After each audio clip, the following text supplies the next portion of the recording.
calibrate the flight controller once again. So I'm going to flip my pod transitioning switch about 10-12 times, and now I'm going to let it rest, and I want to let you see what the aircraft is going to do without me touching it, because it's calibrating. So here we go. We're going to cycle.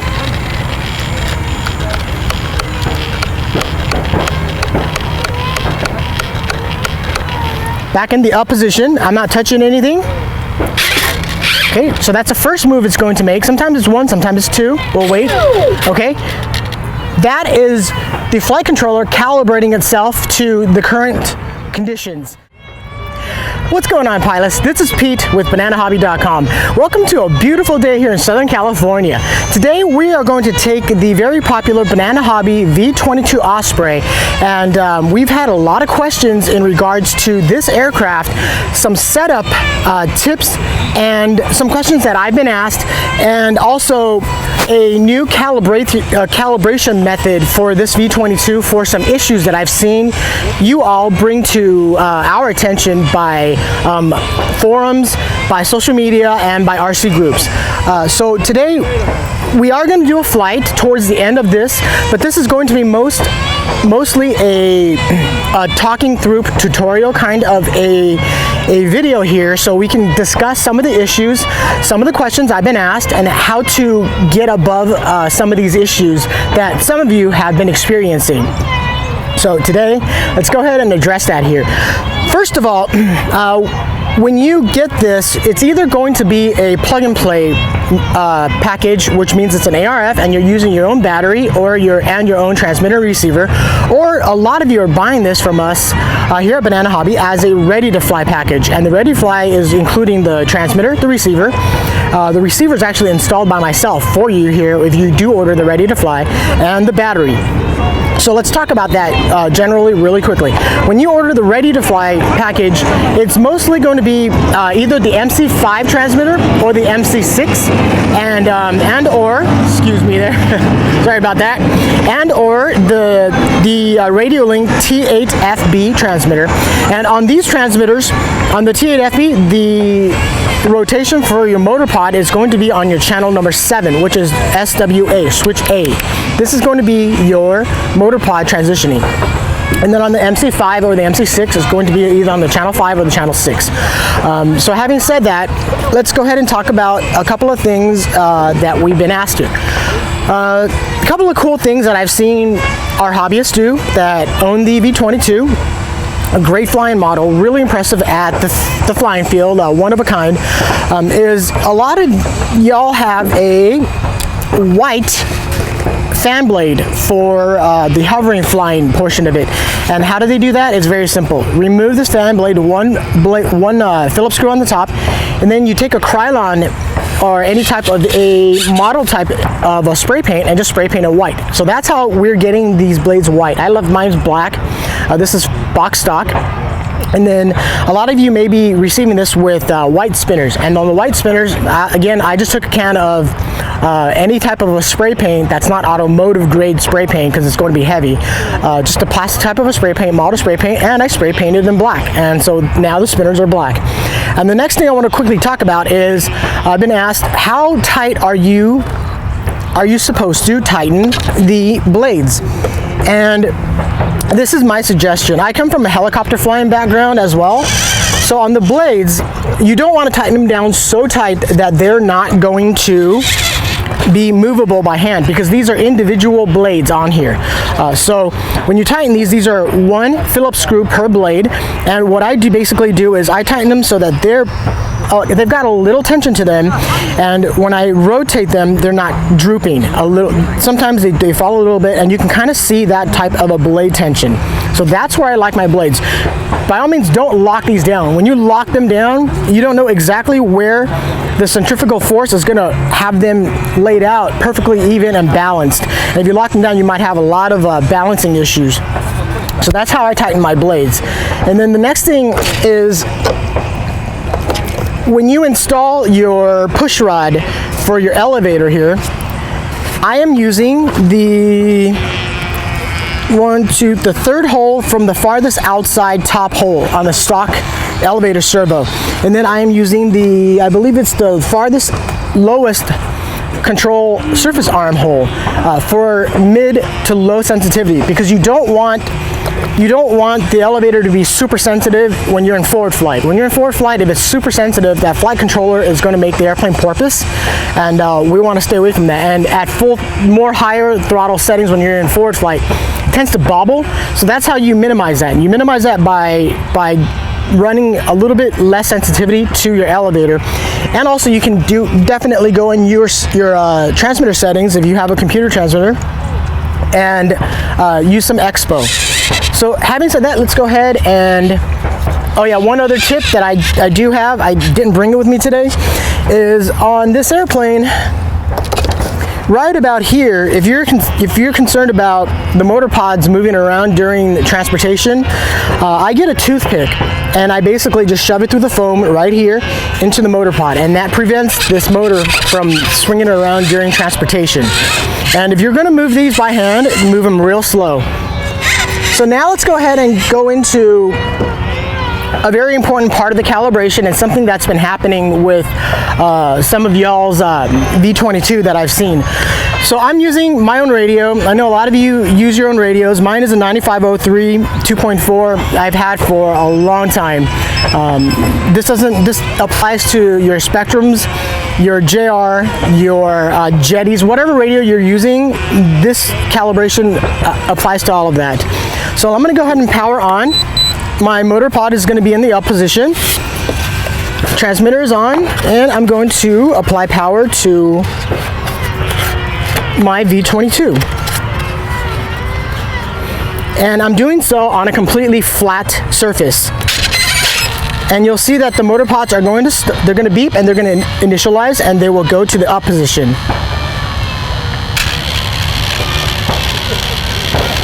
Okay, there we go. If you hear a little bit of hum from the motors, it's okay. The servos are going to hum a little bit, and that's okay.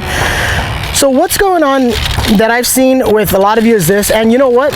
Mine actually does the same thing, and it's actually doing it right now, which is very odd, and which is really good for the video, actually. I've seen a few crashes, not many, but there are a few crashes where during your transition from hover to forward flight mode, the ailerons deflect and the motor pods pitch in a different varying position, causing the V-22 to go into a spiral, and then obviously into a crash situation here.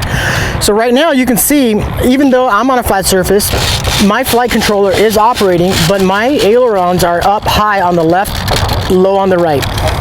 So what's going on is this: before we had talked about transitioning a few times back and forth, and then watching the ailerons as they level out. So right now I'm in forward flight fixed wing mode, and they're level, and which is good.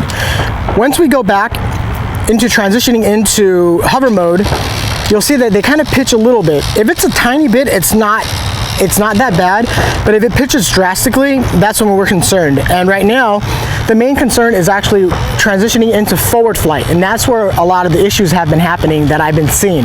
Again, there's not a whole lot of them, but it's happened, and I want to address this and make sure that we have a solution for it. So right now, we're going to transition back into forward flight. And my ailerons are actually pretty even. And the best thing to do is transition a few times and then take to the flight. And sometimes when you start transitioning while you're sitting here setting up, the ailerons are going to push to one direction and the other one push to the opposite direction pretty drastically. And what's going on is it's causing the issues. And then the other thing is, sometimes your motors will power up, one will power up before the other. This will be determined by how much trim value you're using. So we're going to address another portion of this really quickly here. On the trim portion side, you can use Subtrim. It's not that you cannot use Subtrim. You can use Subtrim to the point where if you use too much Subtrim, when you first plug in the V-22, it will not initialize. You will get no control surface movements. You will get no ailerons, no elevator, and that means you've gone too far above on the control surface on the Subtrim side of it. So you got to back down on the Subtrim. My tip for you is this: if you're using a mechanical radio, even a computer radio, when you first get this, you have everything on your radio set up to 0. All your values are set up to 0. So you're 0 subtrim, 0 travel adjust, 0 mechanical trims on your radio. So everything's at 0. From there, down here, there are screws for the motor pods. And what you want to do there is, those screws are locked, they're thread locked, and they're pretty good. So what you want to do is you want to heat up those little 1.5 millimeter set screws with the soldering iron tip, and then remove the screws, just loosen them, and then mechanically set up your motor pods as close as you can to a neutral position. As you can see here, I've got a little bit of a forward degree on my motor pods, and this is my hover position. This is where she hovers nice. And so if you're completely vertical, she'll drift tail first, back in first. So that's about where you want them. Again, try to mechanically set it up if you are too far off using the Subtrim. So now let's go ahead and talk about the calibration and the motor starting up. This is the calibration now for all your radios, whatever you're doing, even if for the guys that have this on a slider or on a rotary knob. Your transitioning switch right here, what you're going to do to calibrate the flight controller, and I suggest that you maybe do this every single time you fly. It's just a peace of mind kind of a measure. What you do with this transitioning switch is you want to flip it quickly, not super fast. You want to flip it quickly, roughly about 10 to 15 clicks on it. And you're going to see the ailerons push to one direction and then come back. And that means and the pods too. And what that means is the flight controller just recalibrated for a flat surface, for flat ailerons. So let's go ahead and do this. Sometimes it takes 5 clicks, sometimes it takes 8, sometimes it takes 12, depending on your V-22. But that's how you calibrate the entire system. And that goes for the motor pods as well, and the motor sequencing with the tail motor. So let's go ahead and try that.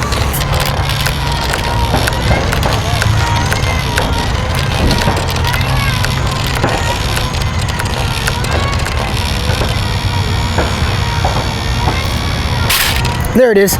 So that right there, once you flip it about 10 or 12, 15 times, you'll see it do that. That completely moved by itself, and that just calibrated the pods, the motor calibration, and the ailerons. And you can kind of hear the buzzing stop. That's because it's right now everything's at neutral, and it doesn't matter if you have subtrim value entered already. You can go ahead and do that. And then now what you were looking for is everything. My pods are moving. My main thing for you here is, a lot of you are saying, like my stick value, when I throttle up, my airplane here, my V-22, one motor always starts first. But what happens is once you get off the ground into a hover, the flight controller takes over, and the throttle of the other one, it starts up. It's not far off. It's just a little bit off. So it's just a little bit off. And I wanted you to relay this information over you that it's not a big issue. So a lot of you are saying, wow, this one's starting up first and then that one, but it's not a problem. And that comes from sometimes in your subtrim value. So that calibrates the ailerons, and then from there we can cycle. You can see that I'm going down. It gives automatic up elevator value. And then we're now in forward flight mode. And again, you can definitely mechanically set up your push rod so that your ailerons are flat. Mine's a little bit off because I came out here to make the video and I actually didn't even set that up. But the flight controller is so effective, it actually flies really well. And this airplane in forward flight is probably one of the most easy and the best flying airplanes in forward flight. I don't fly this at full throttle the whole time. A lot of power, extremely stable. So once you have that calibrated, you can cycle it a couple times, make sure the pods don't twitch in any other weird variations and the ailerons don't twitch like that, and you're ready to go. And you can turn everything off, plug it back in, and you're ready to take off, or you can take it now and go ahead and fly. So the last thing I'd like to address is, if you get in a situation where you are in hover and you are going into forward flight and you enter forward flight mode and it completely corkscrews. Again, transition this when you're into the wind. So your nose is going towards the wind. You're going into a headwind when you're transitioning into forward flight. It's always the best. If there's absolutely no wind, then it doesn't really matter. You can go in any direction. what you do is this: when you're transitioning, if you get into a situation where it starts to corkscrew, it starts to do tumbles and rolling on you, we all freak out. I freak out, and we basically do the blank stare and don't know what to do. So what I've done is, if you feel it starting to spin like that, the first thing you do is you throw your aircraft, you throw the V-22 back into hover mode. You pop it back into hover mode, and then you throttle up. And then what it's going to do is, as soon as the pods get to a certain position, it'll pop it right back into hover. So at that time, it'll go back into hover, and then you can kind of gauge where it's at and then bring it back. So that does work. Throttle up, go back into hover position, and it'll come out of the corkscrew and then get back into hover. So that's how you correct from that. So that's where we're at with the new calibrations, the new ideas with this airplane. This has been a great airplane, and it's been a lot of fun. I'm sorry for the dog barking over there. And now let's go ahead and give you a flight here and show you a little bit of what we've been talking about. Let's go and fly the V-22 Osprey. All right, let's go ahead and take off here.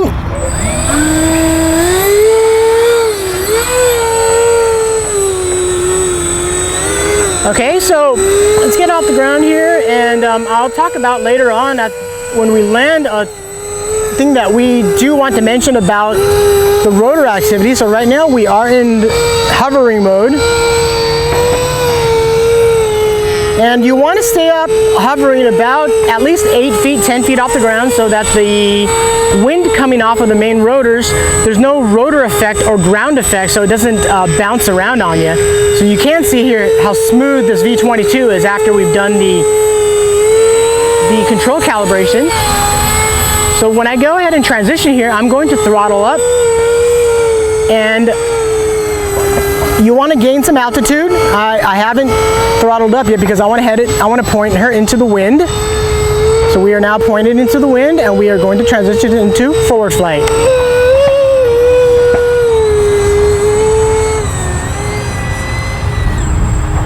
There we go. We are now in forward flight. You can see how smooth that transition is. So right now I'm at maybe 30% power. And she just really flies well at half throttle here. So the wind is coming in from the north for me, so it's to my right.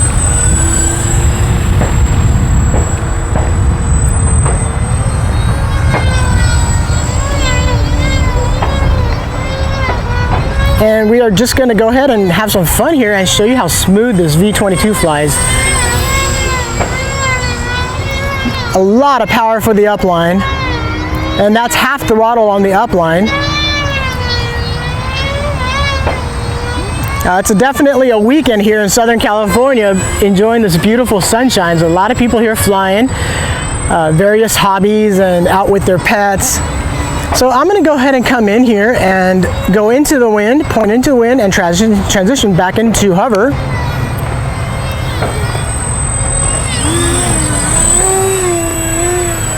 And you can see that was right above us, and she's right back into hover.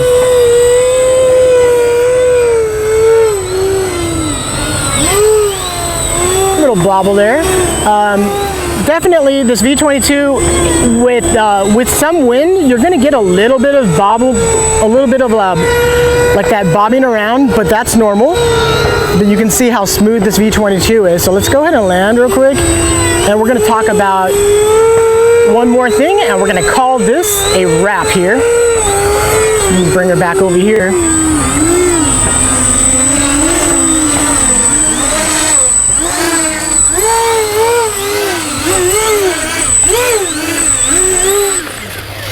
Okay, so one more thing we want to talk about is I've seen videos of a few of you flying this V-22 in pretty tight quarters, meaning I've seen pretty good pilots fly this actually indoors in their living room, and they're able to hold hover in their living room, and it's kind of bobbing around. And what I wanted to address there is this: when you're flying it too close to the ground or in a small area when there's walls, the wind coming off of the blades here, it's called rotor activity or ground effect. it's causing a swirling motion, so the entire aircraft in hover is going to be very unstable, and that flight controller is going to actually be very confused as what it's supposed to do, so it tends to bob around like it's very not like unstable. So you want to make sure when you take off, get about 10 feet, fly it around, and then pop her into forward flight, pop it back into hover mode. But the lower to the ground you stay, the more it's going to kind of bounce because it's taking that wind effect, and then that flight controller is actually reacting to it. So again, this is your calibration video, basically, review of the V-22 Osprey. This is available at bananahobby.com. It's just been a wonderful airplane to fly, and I've seen a lot of y'all out there with your feedback, and I appreciate it. I've seen you guys set the motors to your own transitioning with the rotary or with a slider. I've seen guys that are flying it with retract, really nice, that have added more detail to it, and it's just a really overall nice flying airplane. And of course the wheels pop right off, and then you can fly it without the wheels. So my name is Pete. Thank you guys and gals and pilots for all of your feedback, for your questions. If you have any more questions, post them in the comment box below on any of our social media websites, and I'll answer them as soon as I can. And this new calibration method really improves the flying character and some of the issues that you all been having, if you've been having them. For how many of these that are out there flying, we've had very limited issues, but I do want to address some of those issues that I've seen, and that's how we do it with the calibration. My name is Pete. We will see you next time from sunny Southern California. So we're going to go ahead and take a second flight here, and I'm going to actually calibrate the flight controller once again. So I'm going to flip my pod transitioning switch about 10-12 times, and now I'm going to let it rest, and I want to let you see what the aircraft is going to do without me touching it, because it's calibrating. So here we go. We're going to cycle.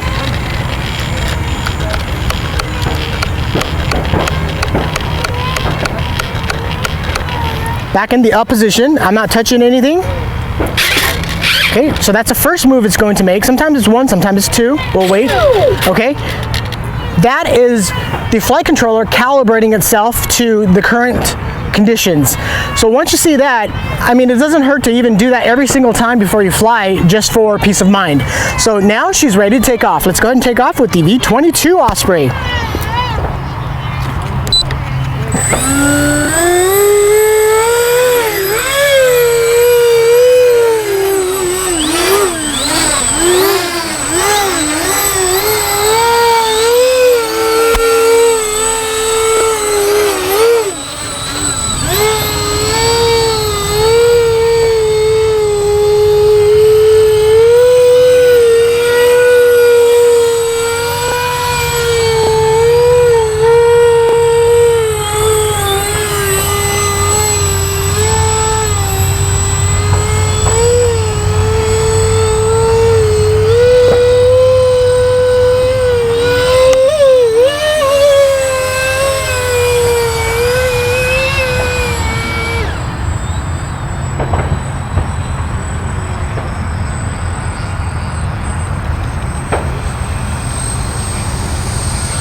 And that's it. And this is your V-22 Osprey, available at bananahobby.com. Just a ton of fun. My name is Pete. Let's go put another battery in her and fly her again.